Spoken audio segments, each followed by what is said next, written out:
Hi, oily acne prone skin person ಆಗಿ ನಾನು ಈ ತರ ಸ್ಕಿನ್ ಕೇರ್ ಮಾಡ್ತೇನೆ. First I cleanse my face with 1% salicylic acid gel face wash. ಇದು ನನ್ನ ಫೇಸ್ ನಲ್ಲಿ ಅಕ್ಯುಮುಲೇಟ್ ಆದ ಆಯಿಲ್ ಡಸ್ಟ್ ಅನ್ನೆಲ್ಲ ಡೀಪ್ ಆಗಿ ಕ್ಲೆನ್ಸ್ ಮಾಡ್ತದೆ. ಒಂದು ವರ್ಷದಿಂದ ಇದೇ ಫೇಸ್ ವಾಶ್ ಅನ್ನು ಯೂಸ್ ಮಾಡ್ತಿದ್ದೇನೆ. ಸ್ಕಿನ್ ಅನ್ನೇನು ಡ್ರೈ ಮಾಡೋದಿಲ್ಲ. After wash fresh and light ಆಗಿ ಫೀಲ್ ಆಗ್ತದೆ. Here I am using 2% salicylic acid serum. Maximum 4 to 5 drops face ಗೆ ಅಪ್ಲೈ ಮಾಡ್ತೇನೆ. ಅದಾದ್ಮೇಲೆ ಕಂಪ್ಲೀಟ್ಲಿ ಫೇಸ್ ಮೇಲೆಲ್ಲ ಸ್ಪ್ರೆಡ್ ಮಾಡ್ತೇನೆ. ಸ್ಯಾಲಿಸಿಲಿಕ್ ಆಸಿಡ್ ಸಿರಮ್ ಸ್ಪೆಷಲಿ ಇರುದೇ ಆಯಿಲಿ ಆಕ್ನೆ ಪ್ರೋನ್ ಸ್ಕಿನ್ ಗೆ ಅಂತ.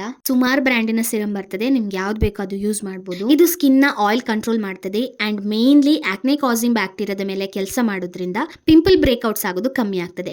After applying serum 2 to 3 minutes ಬಿಟ್ಟು ಮಾಯಿಶ್ಚರೈಸರ್ ಯೂಸ್ ಮಾಡ್ತೇನೆ. ಪೆಪ್ಟೈಡ್ ಬೇಸ್ಡ್ ಮಾಯಿಶ್ಚರೈಸರ್ ಕೂಡ ಯೂಸ್ ಮಾಡಬಹುದು. ಸ್ಕಿನ್ ಬ್ಯಾರಿಯರ್ ಅನ್ನು ಸ್ಟ್ರಾಂಗ್ ಮಾಡ್ತದೆ. ನಾನು ಯೂಸ್ ಮಾಡೋದ್ರಲ್ಲಿ ನಯಾಸಿನಮೈಡ್ ಮತ್ತೆ ಹ್ಯಾಲುರಾನಿಕ್ ಆಸಿಡ್ ಇರೋದ್ರಿಂದ ಸ್ಕಿನ್ ತುಂಬಾ ನರಿಶ್ ಆಗ್ತದೆ. ನನ್ನ ಸ್ಕಿನ್ ಕೇರ್ ಜರ್ನಿ ಶುರುವಾದ್ದು 6 years ಬ್ಯಾಕ್. ಆ ಟೈಮ್ ನಲ್ಲಿ ನನ್ನ ಸ್ಕಿನ್ ತುಂಬಾನೇ ಹಾಳಾಗೋಗಿತ್ತು, ತುಂಬಾ ಆಕ್ನೆ ಇತ್ತು ನನಗೆ. ಅದಾದ್ಮೇಲೆ ಸಣ್ಣ skin care journey salicylic acid ಜೊತೆ ಶುರುವಾದ್ದು. ದೆನ್ ಫುಡ್, ನಿದ್ದೆ ಅಂತೂ ಲೈಫ್ ಸ್ಟೈಲ್ ನಲ್ಲಿ ಸ್ವಲ್ಪ ಸಣ್ಣ ಪುಟ್ಟ ಚೇಂಜಸ್ ಮಾಡಿದ್ಮೇಲೆ ನನ್ನ ಸ್ಕಿನ್ ಇಷ್ಟರ ಮಟ್ಟಿಗೆ ಹೆಲ್ದಿ ಉಂಟು. ಪ್ರತಿ skin person to person different ಆಗಿರೋದ್ರಿಂದ ಯಾವುದೇ ಸ್ಕಿನ್ ಕೇರ್ ಪ್ರಾಡಕ್ಟ್ ಅಥವಾ ಹೇರ್ ಕೇರ್ ಪ್ರಾಡಕ್ಟ್ ಯೂಸ್ ಮಾಡುವ ಮೊದಲು ಒಂದು ಕೇರ್ ತಗೊಳ್ಳಿ, ಒಂದು ಪ್ಯಾಚ್ ಟೆಸ್ಟ್ ಮಾಡಿ. ಅಂಡ್ ಐ ಆಲ್ವೇಸ್ ಸೇ, ನಮ್ಮ ಸ್ಕಿನ್ ಬಾಡಿ ಹೆಲ್ದಿ ಆಗಿರ್ಲಿಕ್ಕೆ ಖಾಲಿ ಹೊರಗಡೆಯಿಂದ ಕೇರ್ ಮಾಡಿದ್ರೆ ಸಾಲುದಿಲ್ಲ, ಬಾಡಿ ಒಳಗಡೆಯಿಂದ ಕೂಡ ಕ್ಲೀನ್ ಆಗಿರ್ಬೇಕು. That's it for today. Thank you so much for watching. By.